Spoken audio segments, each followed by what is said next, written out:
Hello guys, so today I will show you kung paano mag-mix ng rap vocals inside Studio One. Alright, so let's get started. Okay, so meron akong 2-track session. Play ko muna ito, and then as usual, i-introduce ko yung mga plugins na ginamit ko one by one. Let's take a listen.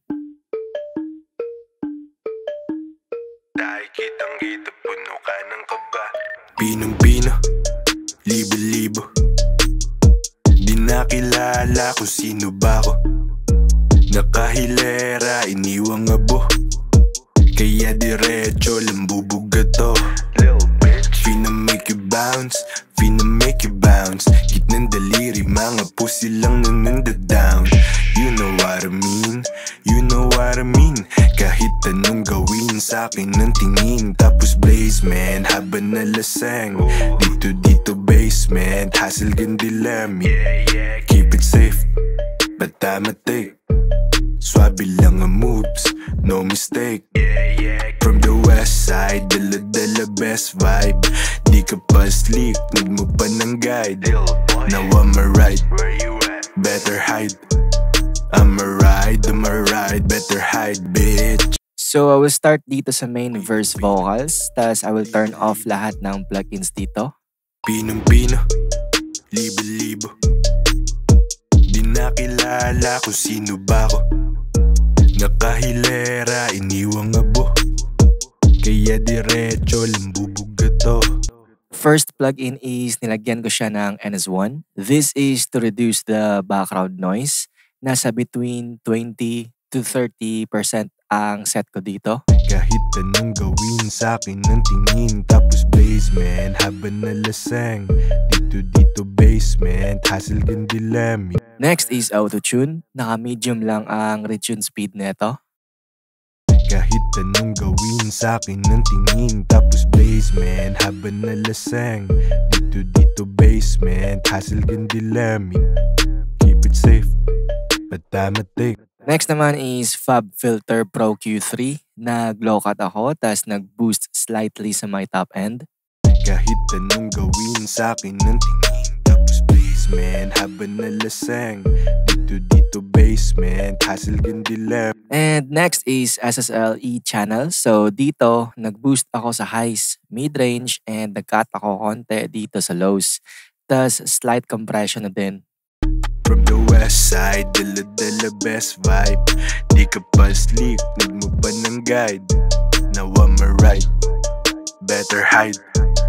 I'ma ride, better hide, bitch. So next is Mag EQ.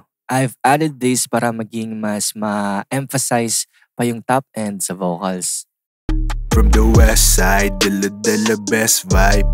Di ka pa sleep, need mo pa ng guide. Next is our compressor. Very light compression lang. From the west side, dala-dala best vibe. Di ka pa sleep, need mo pa ng guide. Now I'ma ride. Next is CLA 76. Slow attack, fast release, and 4:1 ratio ang settings ko dito for this vocal. From the west side, dala-dala best vibe. Di ka pa sleep, need mo pa ng guide. Now I'ma ride, better hide. So guys, as you can see, meron itong analog buttons. Just simply turn this off kasi nagka-create lang ito ng extra artificial noise sa vocals. Pero sometimes, you might need this feature. Pero for this, ayoko magdagdag ng extra noise sa vocals. Next is CLA2A. I use this to glue the overall compression. Just play around lang with the knobs and adjust it to your taste. From the west side, dala-dala best vibe. Di ka pa sleep, need mo pa ng guide. Now I'ma ride, better hide.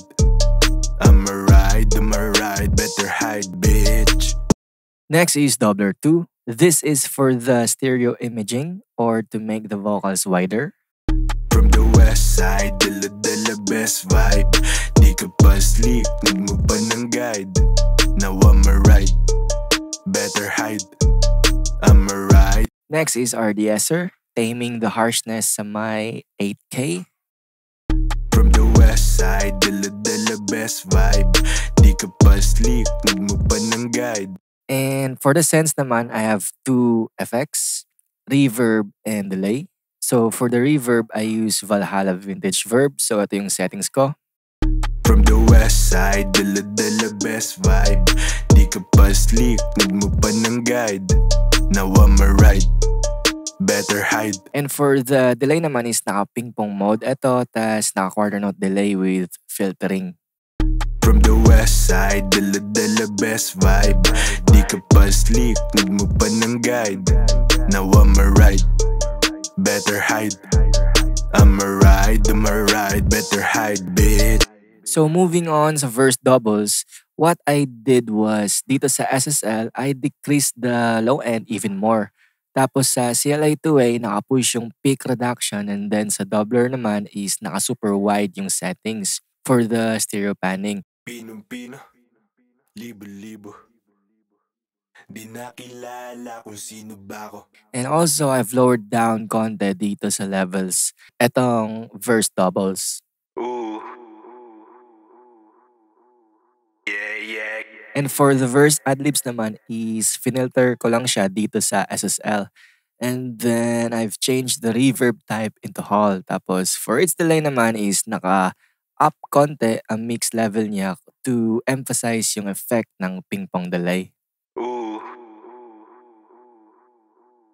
Yeah. And dito naman sa chorus or hook vocals, the same lang sila ng vocal chain from the main verse. But I've adjusted etong reverb sa chorus. Finna hit. Grab the whip, drip. Where you at? Gas, puro gas, walang beef. Yeah, keep it lit. I turned it up konti compared sa verse reverb mix level. Pati na din dito sa hook doubles and adlibs. Finna hit. Grab the whip, drip. Gas, puro gas, walang beef. The same vocal chain lang din ito from the verse doubles and verse adlibs. Last one bala is etong intro. Tayo kitang-kita, puno ka ng kaba. I just made this into a filter type using etong SSL. So with all the plugins activated, let's take a listen again.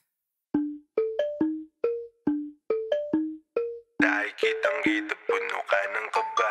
Pinong-pino, libo-libo. Di nakilala kung sino ba ako. Nakahilera, iniwang abo. Kaya diretso lang bubugato. Finna make you bounce, Gitnang daliri, mga pussy lang nanandadown. You know what I mean, Kahit anong gawin sa'kin ng tingin. Tapos blaze man, habang nalasang. Dito basement, hassle gandilami.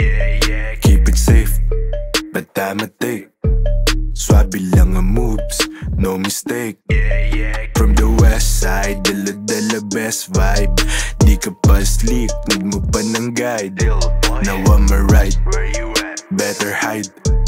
Alright, so that's it for today guys on how to mix vocals here inside Studio One. Please do like this video if nakatulong tong video sa inyo. Plus subscribe na din if di ka pa nakasub sa channel ko.